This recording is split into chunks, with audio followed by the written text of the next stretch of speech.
कुछ साल पहले की ही बात है, जब मध्य प्रदेश के एक डॉक्टर के पास एक आदमी अपने माथे के अजीब से जख्म का इलाज करवाने पहुंचा। उस माथे का वह जख्म इतना घिनौना और गहरा था कि उसे देखकर लगता था जैसे मानो उस आदमी के माथे के बीच से उसका दिमाग भी उखाड़ निकाला हो।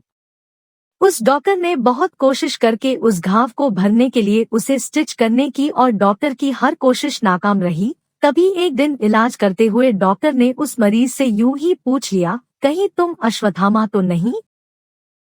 पर यूं ही मजाक में कही बात ने उस डॉक्टर के होश उड़ा कर रख दिए। डॉक्टर ने कुछ ही देर के लिए अपना मुंह फेरा, उतने में वह मरीज गायब हो चुका था। उसे बाहर जाते हुए किसी ने नहीं देखा और उस दिन के बाद वह दोबारा किसी को भी नहीं दिखा।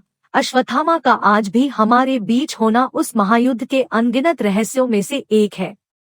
5000 सालों पहले की बात है, जब पांडवों और कौरवों के बीच 18 दिनों तक महाभारत का भयानक युद्ध लड़ा गया था। कहते हैं कि महाभारत के युद्ध में 1 अरब से भी ज्यादा लाशें बिछाई गई थी। महाभारत 18 लाख वर्ष लंबा एक इंश्योरेंस क्रिएचर है, पर महाभारत के इस लंबे टेक्स्ट में कई ऐसी बातें हैं जिन्हें बहुत कम लोग या शायद कोई भी खुलकर नहीं जानता है। तो चलिए इस वीडियो में हम महाभारत के 4 और ऐसे माइंड ब्लोइंग राज जानते हैं जो आपके होश उड़ा देंगे। अश्वत्थामा महाभारत काल का एक ताकतवर और वीर योद्धा गुरु द्रोणाचार्य का बेटा, जिसे भगवान शिव ने लेटे या अमर होने का वरदान दिया था। और कहते हैं अश्वत्थामा का यह अमरता का वरदान जल्द ही उसके सबसे बड़े श्राप में बदल गया था। अश्वत्थामा के जन्म के समय उन्हें एक मणि दी गई थी। यह मणि यानी जेमस्टोन उनके माथे के बिल्कुल बीच में था। इस जेमस्टोन की वजह से अश्वत्थामा की उम्र चाहे जितनी भी हो जाती, पर ना ही कभी उनको कोई शस्त्र और ना ही कोई बीमारी उनका कुछ बिगाड़ सकती थी। महाभारत के युद्ध में अश्वत्थामा ने पांडवों के खिलाफ युद्ध किया था। एक रात अश्वत्थामा ने पांडवों के टैंक पर हमला किया और 5 लोगों को जान से मार दिया, और उन 5 लोगों का खून करने के बाद उन्हें पता चला कि वो पांचों पांडव नहीं बल्कि पांडवों के 5 पुत्र थे। इतनी बड़ी गलती देख कृष्ण ने अश्वत्थामा के माथे से उस मणि को उखाड़ दिया और उन्हें श्राप दिया कि वह कलयुग के अंत तक जिंदा रहेंगे। बीमारियों से भरे पूरे शरीर पर छालों से घिरे कलयुग के अंत तक तड़पते रहेंगे। महाभारत में छुपे सबसे पहली पहेली की शायद अश्वत्थामा आज भी जिंदा है।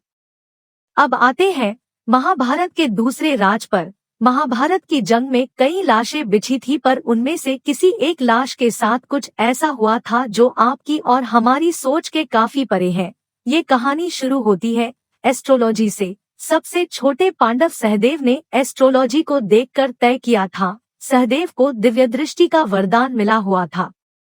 वो एक बहुत ही विद्वान एस्ट्रोलॉजर थे जो भविष्य में जाकर उसे आसानी से प्रिडिक्ट कर सकते थे। बिल्कुल अपने पिता पांडु की तरह, अपने पिता की तरह सहदेव हमेशा ईमानदार रहते थे और जंग में दुश्मनों को भी निष्पक्ष होकर सहायता देते थे। पर सहदेव का यह वरदान कोई इत्तेफाक नहीं था। पांडवों के पिता पांडु ने अपने सभी पुत्रों से कहा था कि वो उनकी मृत्यु के बाद उनकी लाश को खा ले, ताकि उन सभी को उनका ज्ञान और उनकी शक्तियां मिल सकें। लेकिन सभी पांडवों ने अपने पिता की इस मांग को मानने से साफ इनकार कर दिया, सिवाय सहदेव के। सहदेव ने पांडु के मरने के बाद उनके शरीर के एक हिस्से को खा लिया और उनकी लाश के उसी हिस्से से सहदेव को दूरदृष्टि, एस्ट्रोलॉजी, आयुर्वेद और एक ईमानदार मन जैसे कई वरदान मिल पाए, जो आज के उस समय कैनबिस के थ्रू जनरेशन नॉलेज ट्रांसफर की जाती थी।